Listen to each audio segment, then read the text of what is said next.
Bueno, mi gente, continuamos con un poco más de mí.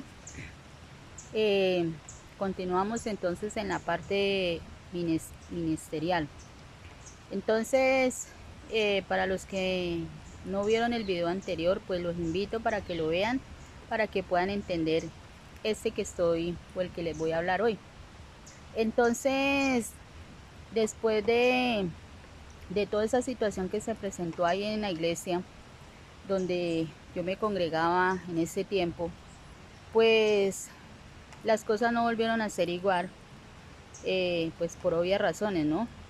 No es fácil para uno saber de que uno se congrega en una iglesia y encontrarse con esta situación, eh, donde las mismas cabezas no tuvieron o tienen esa autoridad para corregir, exhortar cuando toque y a quien toque. No importa que sea mi mejor amigo, mi mejor amiga, o que yo los considere familia, y entonces que porque yo los considero familia o porque les debo favores o porque me presentan beneficios, entonces yo tengo que permitir que toda injusticia y toda mentira. No, es muy diferente las labores, la amistad, el agradecimiento que las cabezas y en las iglesias tengan los unos por los otros, y es muy distinto el ejercicio que cada persona que dirija una iglesia tiene que realizar, porque si no, entonces la iglesia sería un club privado o un club deportivo. Cada quien haga lo que quiera y como quiera, porque no hay una persona que esté ahí para corregir, instruir, amonestar, enseñar, cuando toque y a quien toque. Entonces, repito, las situaciones, o sea, las cosas no siguieron igual como antes. ¿Quién se iba a aguantar estas cosas? Nadie, ¿verdad? Pero yo seguí, y entre esas tantas cosas, pues se presentaron otras. Entonces las cosas no volvieron a ser iguales, pues por obvias razones, ¿no? Yo también me ponía a ver que yo nunca iba a mi ministerio a fluir ahí en ese lugar, porque primero pues habían familiares, la mitad de la iglesia estaba conformada por familiares, que también a la vez eran opositores, que también eran muy amigos de las cabezas, y que también estas cabezas le contaban a ellos cosas que no tenían por qué contar. Y ese es otro error, mi gente. Pastores, cuando ustedes estén liderando una iglesia, no le cuenten a sus mejores amigos, no le cuenten a sus líderes, no le cuenten a la iglesia los problemas que tiene otra familia. Eso guárdeselo para usted. Usted debe informar a la iglesia es que hay una familia en necesidad o que está enfermo y que todos vamos a orar por ellos. Pero no entre en detalles, porque se vuelve una iglesia chismosa. Cuando uno involucra a otras personas en la vida privada de uno, de los demás, sin saber, pues los está involucrando, y a lo último, pues todo el mundo se cree con derechos de intervenir, de meterse en la vida de los demás, de opinar, de juzgar, y la iglesia no es para eso.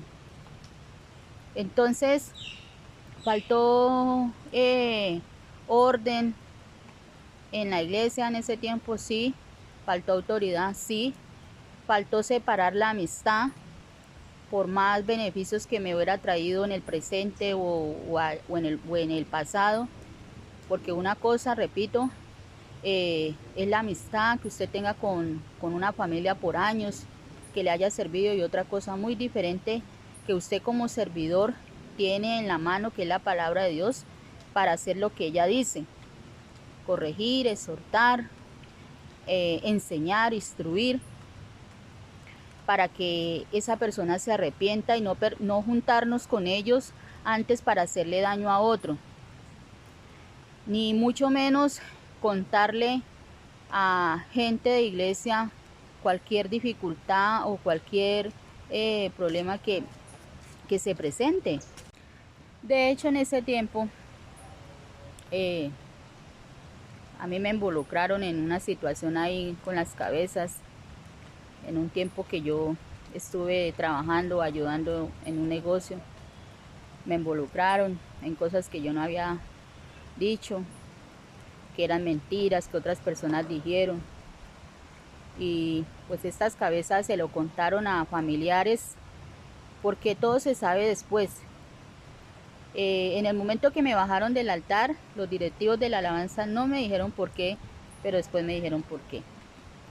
Y la misma familia que dio la orden de que si no me bajaba del altar se iban, pues yo después cogí a uno de ellos y me dijo la verdad, por qué había sido, que ellos habían actuado así. Entonces a la final, hoy en día digo, ni la situación con mi esposo, que mucha familia se metió sin saber, ni la situación que pasó con la iglesia, pues hoy en día no los culpo, no los culpo.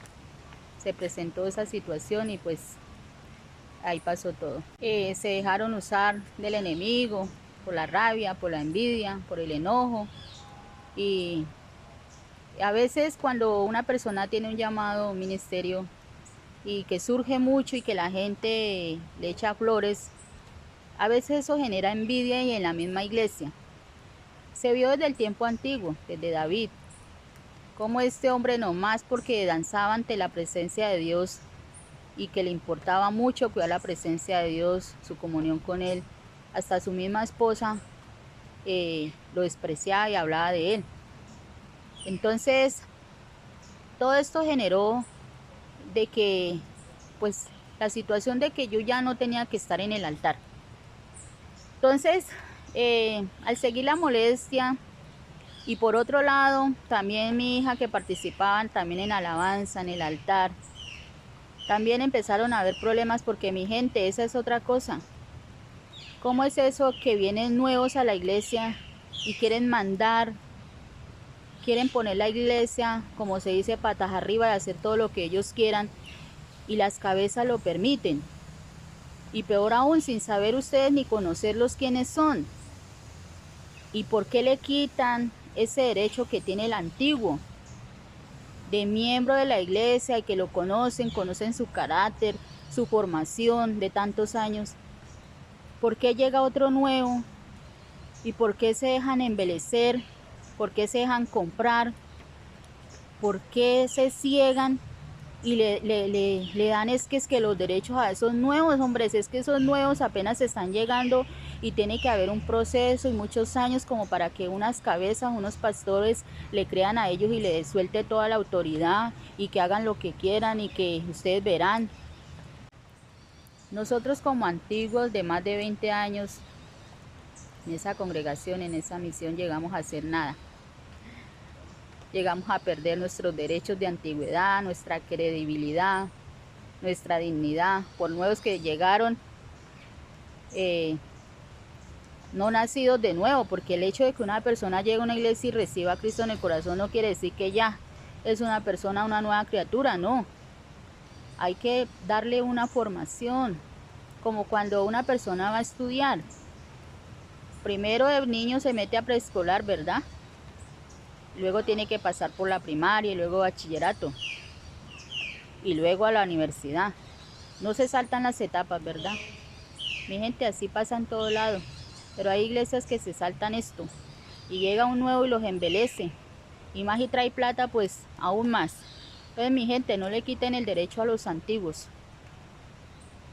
Antes enseñen a las personas nuevas que llegan a estar sujetas a los antiguos, a recibir instrucciones de ellos, correcciones de ellos, enseñanza de ellos y amonestación. Eso no pasó donde yo estaba. Por un lado, mi hija también empezó a tener problemas con los nuevos, repito, que llegaron en la alabanza. Pero ya les contaré más adelante. Y eso sumado con lo que me estaba pasando a mí, tanta cosa, tanto irrespeto. Y también yo miraba que llegaba gente ahí nueva y no pasaba un mes y ya la pasaban al altar a predicar, a cantar. Y yo muchos años ahí y nada, ignorada, hasta que me acerqué a las cabezas y dije que quería hablar con ellos para solucionar este problema, lo cual fue pésima idea. Porque ese día que hablé con ellos, como manda la Biblia hacer, dice que si tú tienes algo contra tu hermano, vaya usted solo y hable con él, ¿verdad? Esa es otra parte que las iglesias se han saltado, porque si algún hermano en la iglesia hace algo o alguien sabe algo de un hermano, primero lo publican a todo el mundo lo saben, para juzgarlo, para condenarlo, se creen con esos derechos, en vez de primero coger al hermano que está haciendo esta falta. Esas etapas, mi gente, se la han saltado en la mayoría de las iglesias o en el caso mío. Entonces, mi gente, para eso está la palabra de Dios, hay que leerla como actuar.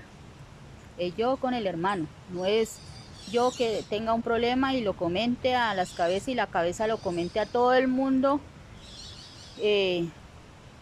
pero como por burla, como por sarcasmo, como para unirme con ellos antes para que le hagan mal. Porque cuando a mí me bajaron del altar, estas familias que dieron la orden que si yo no me bajaba se iban, uno de ellos me decía que es que las mismas cabezas habían contado unas cosas de mí, imaginen ustedes. Entonces pues eso sumado con todo el problema de mi esposo, pues que quema yo, que yo no era digna de estar allá, imagínense ustedes.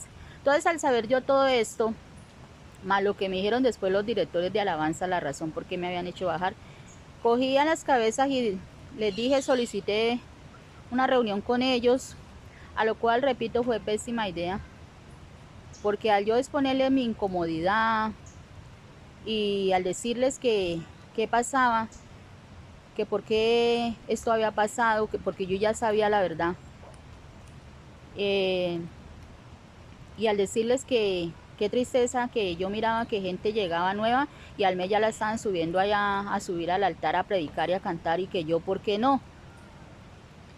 Y la respuesta que me dieron era que me iban a decir la verdad, que ellos no miraban ministerio en mí. Que ellos no miraban ministerio en mí. Y a lo cual me sorprendí tanto y me dolió tanto y yo dije, qué tristeza. Pero a la vez le doy gracias a Dios porque eso me sirvió de empuje más para predicar por fuera de esa iglesia, enseñar la palabra de Dios y ver el respaldo de Él en mi vida. Ese día yo me enojé y yo dije no, y me dio tristeza y yo dije no, qué pena, lo que pasa es que lo que yo no tengo es plata. Porque yo me miraba era que todo el que llegaba en carro ahí o que tenía comodidad económica, pues de una vez privilegios y para arriba, para el altar. Porque yo no sé, esa es otra cosa, mi gente, iglesias, que yo no sé por qué la gente le gusta tanto estar en el altar para que los miren. Hombre, si no tienen un llamado, un ministerio, no los dejen subir, o para qué se suben mejor. ¿Para qué uno se sube a un altar? Y todo es para, como por ahí lo dije en un video de una revelación que Dios me dio. Todos quieren subirse en allá para hacer como arbolitos de Navidad, para que los vean.